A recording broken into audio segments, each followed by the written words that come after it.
Salam əziz şagirdlər, hər birinizi salamlayıram. Bu gün sizinlə Şahin İbrahimovun Respublika Fənn müsabiqəsinə hazırlıq kitabından 4-cü sınağın izahını bölüşürəm. Aşağıda verilən element atomlarından hansılar sönmüş əhəng, sönməmiş əhəng və əhəng daşı birləşməsinin tərkibində var? İlk öncə biz bu elementlərin, üzr istəyirəm, birləşmələrin formullarını yazıb tərkibinə baxa bilərik. Sönmüş əhəng kalsium hidrooksid, kalsium OH2, sönməmiş əhəng kalsium oksid, əhəng daşı isə kalsium karbonat. Bu şəkildə yazılır. Yəni kimya formulları belədir. Hər üçünün tərkibinə daxil olan elementlər. Hər üçündə kalsium var gördüyümüz kimi. Hər üç birləşmədə oksigen elementi də var. Lakin hidrogen, karbon, yəni hər üç element birləşmənin tərkibində olmadığı üçün düzgün cavab variantı A variantı, kalsium və oksigen. Hətta kalsium sönmüş əhəngdə 2 atom oksigen, əhəng daşında isə 3 atom oksigen vardır. Kalsiumlar isə bərabər saydadır. Düzgün cavab variantı A variantı. İkinci suala baxaq. Qapalı bir qabda ağ rəngli saf X maddəsi ilə qara rəngli saf Y maddəsi birlikdə qızdırılır və eyni növlü molekullardan ibarət Z maddəsi əmələ gəlir. Buna görə, bu şəraitə görə verilmiş ifadələrdən hansılar doğru ola bilər? Yəni demir tam doğru olsun, doğru olma ehtimalı var. Birinci növbədə bizə deyir ki, eyni növlü molekullardan ibarət Z maddəsi. Əgər Z maddəsi eyni növlü molekullardan ibarətdirsə, bu mütləq ki, saf maddədir, qarışıq ola bilməz. Çünki qarışıq müxtəlif növlü molekullardan ibarət olur, saf maddələr isə eyni növlü. Deməli, ikinci müddət tamamilə yanlışdır. Z qarışıq ola bilməz, saf maddədir. 2 olan variantlar cavab variantı ola bilməz. B və D düzgün cavab ola bilməz. Əgər bizə Y və X maddəsi bildirilir ki, hər ikisi safdır və saf maddələrin qarşılıqlı nəticəsində deməli, eyni növlü molekullardan ibarət Z maddəsi əmələ gəlirsə, X və Y hər ikisi kimyəvi element də ola bilər, birləşmə də ola bilər. Məsələn, karbon qazı ilə kalsium oksid qarşılıqlı təsirdə olarkən əmələ gəlir kalsium karbonat maddəsi. Düzdür? Yəni üçü də safdır. Hər ikisi reaksiya girən maddələr hər ikisi birləşmə halındadır və bir eyni növlü molekullardan təşkil olunan maddə alınır. Və yaxud da ola bilər ki, məsələn, hidrogenlə oksigen qarşılıqlı təsirdə olur. Hər ikisi kimyəvi elementdir. Əmələ gələn maddə də safdır. Eyni növlü molekullardan təşkil olunub. Lakin reaksiya daxil olan hər ikisi elementdir. Deməli, bu birinci müddəa da doğru ola bilər, 3 də doğru ola bilər. Düzgün cavab variantı Y variantı. 2 isə tamamilə yanlışdır.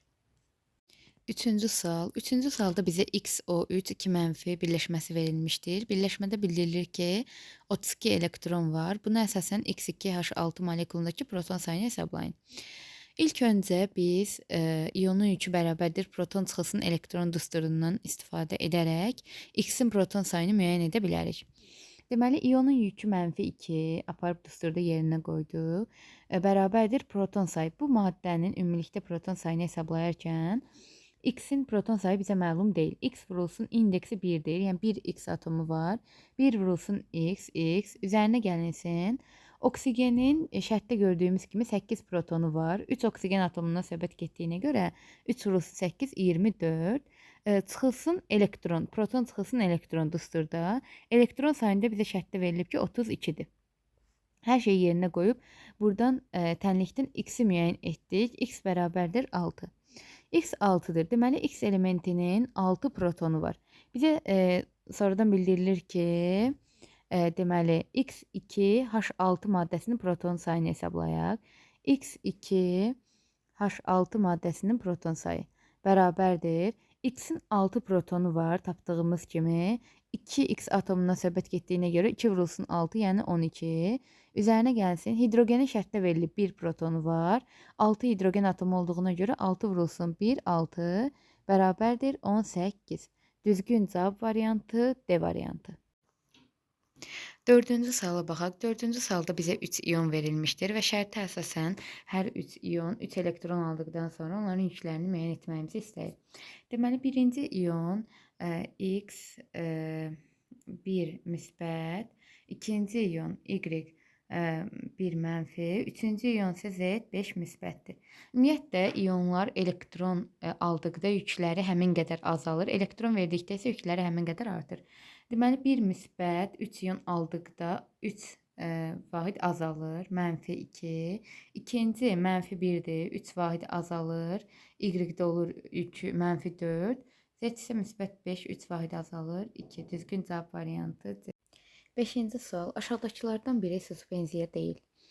Bildiyimiz kimi müxtəlif cinsli qarışıqlar iki qrupa ayrılır. Emulsiya, bir də suspenziyalar. Emulsiya maye-maye qarışığıdır, lakin suspenziya isə maye-bərk qarışığı. Bu şərtlə ki, yəni müxtəlif cinsli olduğuna görə bir-birində həll olmasınlar. Məsələn, emulsiyaya biz maye, deməli, su və yağ qarışığına aid edə bilərik. Su və neft qarışığını, su və benzin. Suspenziya isə məsələn su, qum, yəni suda həll olmayan bərk maddə.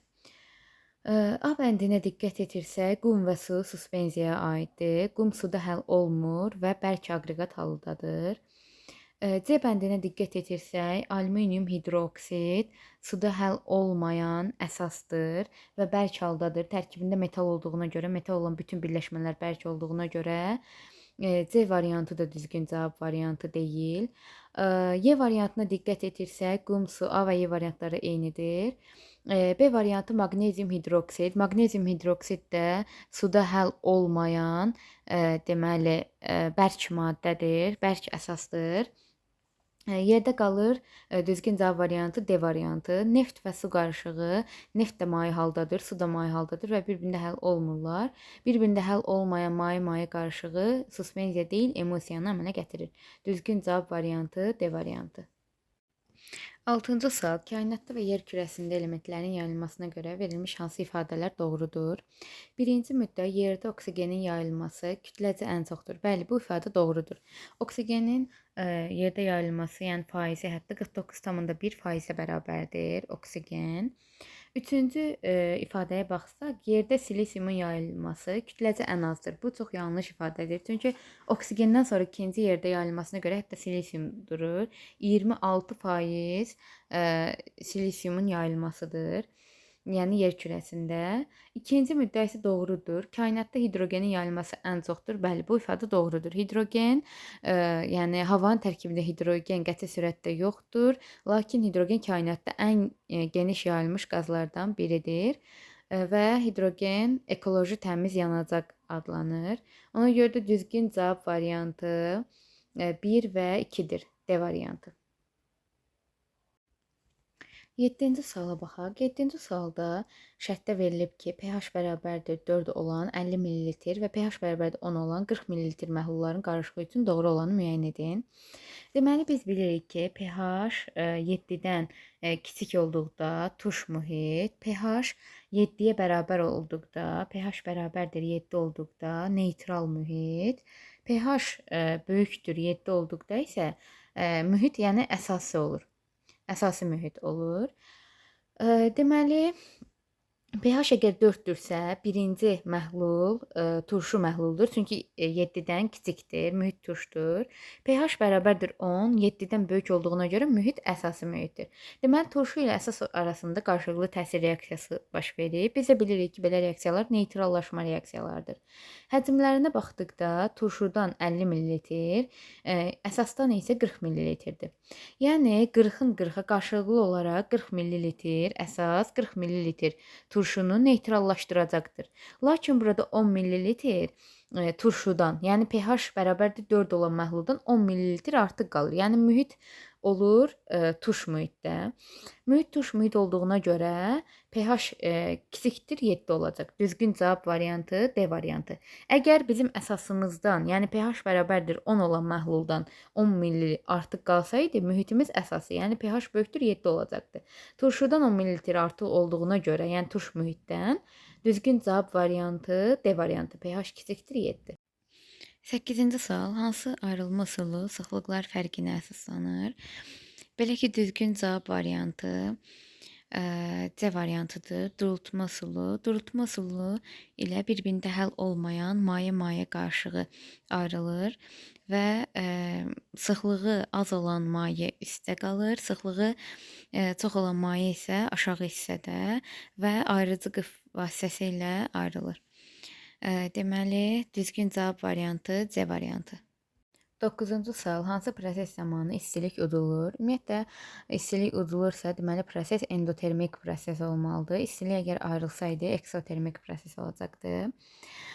Deməli, bunun üçün də ən belə sadə nümunə kimi deyə bilərəm ki, biz bilirik ki, bütün birləşmə reaksiyaları eksotermikdir. Yalnız bir azotun və oksigenin qarşılıqlı təsir reaksiyası alınır NO. Bu reaksiya birləşmə reaksiyası olduğu halda endotermik reaksiyadır. Yəni istilik udulur. Eyni zamanda əksi NO-nun parçalanması, bütün parçalanma reaksiyaları endotermikdir, lakin NO-nun parçalanma reaksiyası istisna olaraq eksotermik reaksiyadır.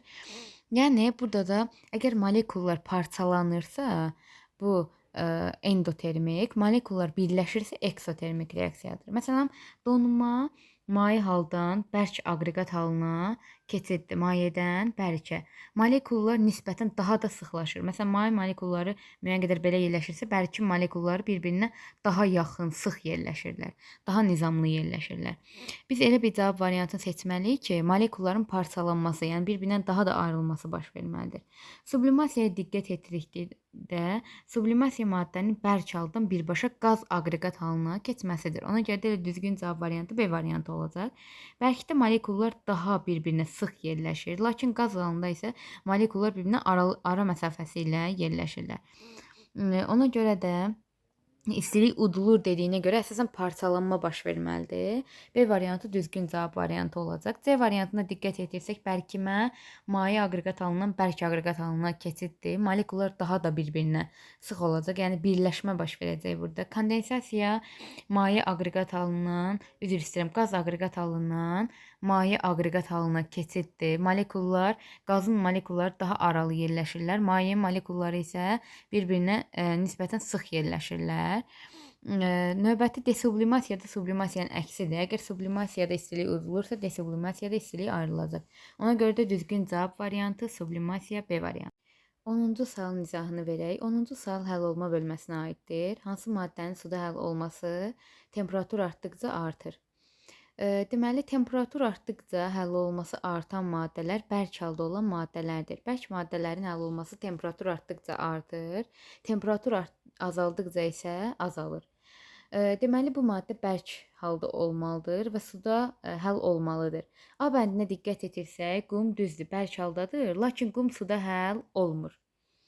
B bəndinə diqqət etirsək, tabaşir də bərk haldadır, lakin tabaşir ümumiyyətlə suda həll olmur. C variantı neftdir. Neft maye haldadır. Düzgün cavab variantı ola bilməz. Bərk halda maddə olmalıdır. D variantında amonyak NH3-dür kimyəvi formulu. Amonyak qaz aqreqat halındadır. Ona görə də düzgün cavab variantı ola bilməz. Düzgün cavab variantı Y variantıdır. Kalium xlorat. Bəlkə də şagirdlər deyə bilər ki, yəni 7-ci sinif şagirdi bunun duzun formulunu yaza bilməz. Düzdür, ola bilər. Amma tərkibində yəni kalium, metal varsa, metal olan bütün birləşmələr bərk haldadır. Yəni tərkibində metal olan əksər birləşmələr bərk halda olduğuna görə düzgün cavab variantı Y variantıdır. A və B variantlarındakı maddələrin bərk halda olmasına baxmayaraq, ümumiyyətlə onlar suda həll olmurlar. Bizə suda həll olan, lakin bərk halda maddə lazımdır. Düzgün cavab variantı Y variantı.